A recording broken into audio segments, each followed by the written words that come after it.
Hey everyone! So in this video, I'll show you how to find and reset the reset button on a Reliance water heater. If your water suddenly goes cold or your heater just stops working, don't worry. It might just need a simple reset. Now here is the solution step by step. Step 1. Turn off the power. First, switch off the breaker that powers your water heater. Make sure there's no electricity going to it before you touch anything. Step 2. Remove the upper access panel. On the front of the water heater, you'll see two panels, one on the top and one on the bottom. Use a screwdriver to remove the upper panel.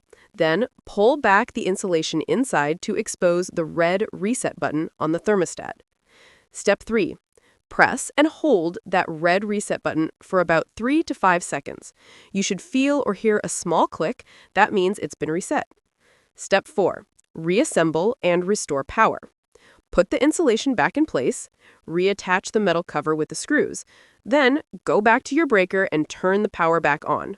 Wait a few minutes, and your water heater should start heating again. Important notes. Always make sure the power is off before removing any panels.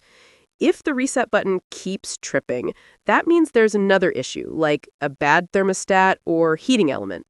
In that case, it's best to call a qualified technician. And that's it. You've just learned how to reset your Reliance water heater safely. Thanks for watching. Don't forget to like and subscribe for more home repair tutorials.